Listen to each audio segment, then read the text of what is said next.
We hosted a former guest who was talking about, grass fed, grass finished, and why that was so important. So he was a little bit more pro kind of grass fed, grass finished side of things. And we had somebody write us, and I really appreciate this person who wrote in that said, look, like some of the facts they were sharing are not all the way true. I personally, this person like worked in a feedlot system for a long time and said the same kind of thing that you did, that we don't want our animals to be stressed. We're not just jacking them up with all kinds of Yeah, medications and all of these things that they don't need. We are taking care of our animals. We love our animals. The yeah, slaughter day is a tough day, just like it would be for anybody else, and they really care, and that gets lost in the nuance. And again, in some of these documentaries and things like Cowspiracy or what you see in commercials or whatever the media yeah. gets a hold of, you have such a different picture. Yeah, I mean, they're the feedlots and and packing houses and the whole supply chain, like how you even how you walk by a cattle, like or a cow, like I mean, there is so much that goes into it to make sure that you have the best handling to be low stress because it's not good for the animal, it's not good for you, it's not good for anybody. So there's a lot that goes into, okay, even where you give a shot, it's something called beef quality assurance. It's actually my professor helped start in the 90s, was to make sure you gave the shot in the right place on the animal for animal welfare. And I would say the majority of the industry is following those guidelines. So they really care, producers, feeders, packers, and they want to do the right thing. And that's what they're doing, and that's what we're continuing to invest in science and research to keep understanding. For example, for animal welfare, there's so much that we still don't know. It's sustainability, there's so much that we don't know.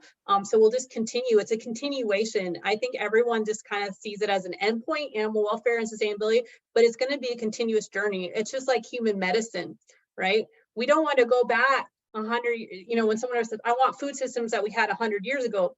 100 years ago, like we barely had, if not, I can't remember when they came about, but the FDA, if you want to go back to 1900, there was no FDA, there was no food safety. Formaldehyde was put into milk to make it not, when it would go rancid, to make sure it would have, wouldn't smell bad. Yeah, exactly. You don't want to go human medicine back 100 years, there was no antibiotics. So it's kind of that same thing. We're on a continuation, we're on a journey, and we'll just continue getting better and better. And a lot of people want to look back. I'll see that as the scientifically or the right way to do things. I think we need to be on continued progression forward, learn from the past, but keep moving forward. That is something a scientist would say. Science always advances. We never actually know. We're always just questioning and refining and questioning and refining and trying to get rid of that bad information. It's interesting you mentioned the issues that we were having with food delivery. The whole reason why Crisco got such a great start in 1911 is because the dairy industry in the 1900s was not in a very good place. Like, people are getting sick. All the lots of things are being done in cities, and part of the way they sold Crisco in the very beginning was to say, look at this clean white fat. We made this in a stainless steel vat. It can make your cookies crisp and make your cakes be really fluffy. And they sent out cookbooks to all the mothers in America. And it's like, why in that context, why would you not choose the Crisco? And now we're understanding like that was probably not the best thing to do, but that was the option at the time. But at the time, it was safe, Exactly. for better or worse. So it's just, Exactly. again, it's another trade-off. Yeah. So, okay, going back to a conventional system, as there's the harvest of the animals. When I talked to the rancher, I asked him, what else are you doing with the rest of the cow? They produce beef.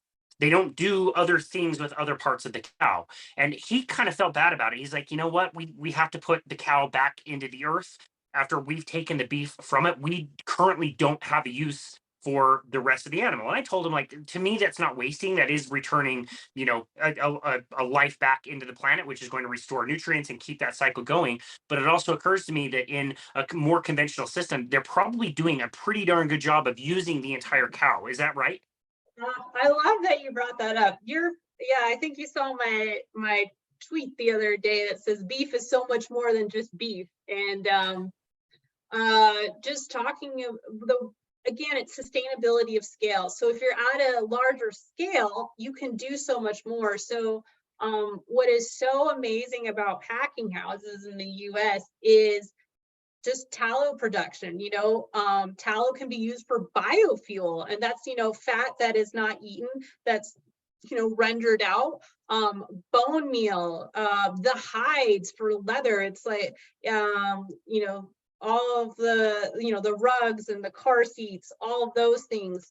Let's see what else that we're producing. We're producing different types of grease that can be either edible or non-edible, things being put into makeup products. And so the list goes on and on and on about what you can do. And it's really cool to see all of the things that are happening at a plant. It's like beef or chicken or pork, whatnot, any animal protein that you're doing, but it's so much more in as far as sustainability, because otherwise, like you said, if you're not at that scale, it has to go to a landfill or rendering. It generally goes to a rendering facility. But this way, like, you can use the heart, all of the things that maybe we don't think of in the United States. So the intestines, menudo, all of those kind of internal organs, those can be utilized in other parts. There's also all the things you can do with these plants that are incredibly important from human health. So you always hear about porcine in beef valves for heart valves, things of that nature. Those are being done at the plant. They have people come in and they're taking out these valves. And so that's actually help people stay alive, which is like, what? Wow. So it's something that you just wouldn't even think about. So it's pretty cool, all the things that plants can do when you're at that larger scale, and you do need to be at a certain scale to make that feasible, to make that work.